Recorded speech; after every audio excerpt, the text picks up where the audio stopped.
Troy Kearns, real estate investor, bringing it to you from my Las Vegas studio with my favorite topic that I've ever talked about. You're going to want to watch this video in its entirety because I'm going to be talking about the next crash that is coming, the next monumental crash that is coming, and you need to be prepared to reap the rewards and make a ton of money because that's how I got my start. Buying opportunities are at the bottom, not at the top, okay?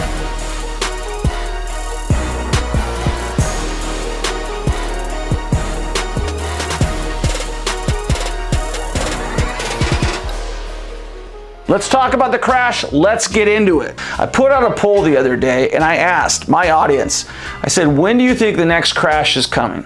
Is it coming this year, 2021? Is it coming next year, 2022? Is it coming in the next 1 to 3 years? Or is it never coming, right? And guess what? Not one person said never. Only one person said this year. And then everybody else, which was a lot of people, said within the next year, or what they said was within 3 years. So I'm gonna tell you what my personal opinion is, but I'm gonna save that till the end. Here's where we're at right now. Here's the current state of the union. This is my State of the Union address to you, okay?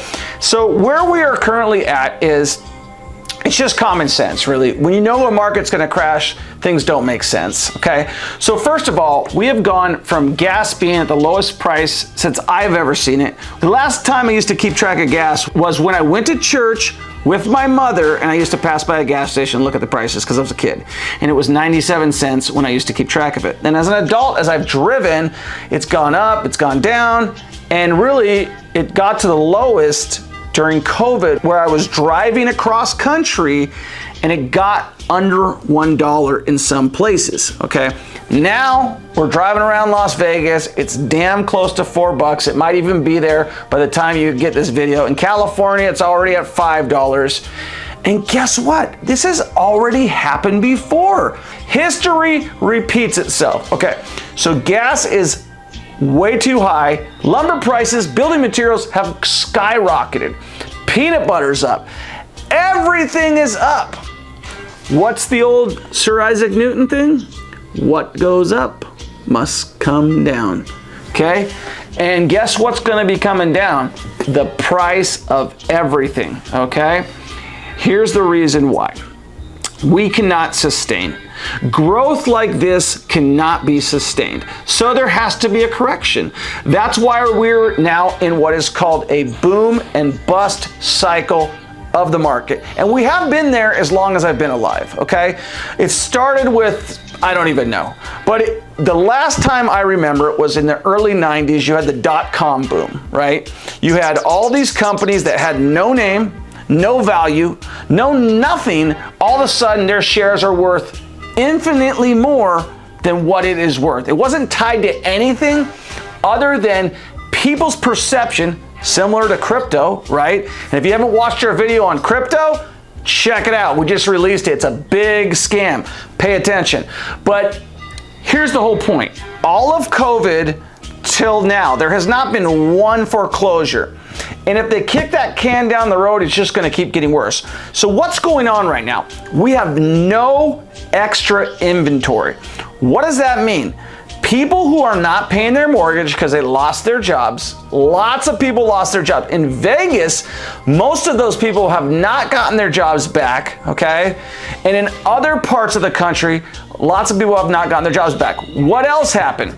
People are on unemployment and they got more money now than they did before, right? So the presidents, both of them, have been trying to bribe the American citizens with money to vote for them, okay? Well, what does that mean? If this foreclosure moratorium doesn't get kicked down further, if they don't kick the can down the road, then what we're gonna see is within 90 days of that is we're gonna start seeing big time foreclosures. We're going to see an unprecedented amount of foreclosures that you have ever seen, okay? We have no idea how many people are not paying their mortgage, but we do know a lot of people lost their jobs, and we do know they're not foreclosing on anybody. What happens when foreclosures happen? So we know that in a good seller's market and when confidence is up, People are going to buy and they're going to overspend on properties. Well, we are in a scarcity mentality. We're in a fear society, and we all watch too much TV and watch too much news.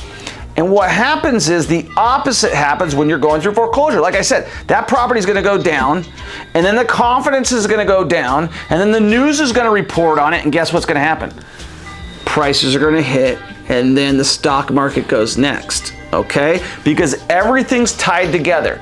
So if the stock market starts going, then all of that money gets lost. And then what happens? The stock market starts to go lower down, so banks tighten up. What does that mean when I say banks tighten up? Banks stop lending money. They might reduce your HELOC. If you got a HELOC right now, draw it out completely. Max it. Take it out before they lock you out, okay? Take it out.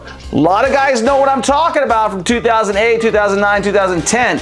Don't be surprised if you got this big bunch of money that you got access to, but you haven't touched it and it goes away. That's what happens. So now you got what is called market manipulation. So now the crash just starts to spiral out of control because the real estate market feeds the stock market. The confidence of the real estate market going down feeds the stock market. What's going to happen? It could be something just simple. Interest rates could jump 2 points. Okay? Maybe that's not going to happen. Okay? But what could happen is those foreclosures, if they come out like they should come out, if the banks don't manipulate the market, you're going to see the biggest foreclosure crisis ever. Because I know more people lost their jobs than they did in the big crash, okay? The only thing that's been covering up problems is the same things that covers up problems for most people. Money, M-O-N-E-Y, money, M-O-N-E-Y. Money, that's what's covering all this up. They put $3 trillion of fake money out in the economy that's pushing the price of real estate, pushing the economy, that's pushing consumer confidence. Once they start foreclosing on people like they should be doing, guess what that's going to do? That's going to drive that market down into the ground, and there's going to be massive buying opportunities. So don't worry about it. If you bought a house recently, don't worry about it. Real estate recovers. You'll be fine. Rent it out. Always make sure your real estate cash flows. Always make sure you like and subscribe to my channel. And make sure you get prepared by hoarding your cash on the sideline, investing in good real estate right now, and understanding that a crash is inevitable. Peace.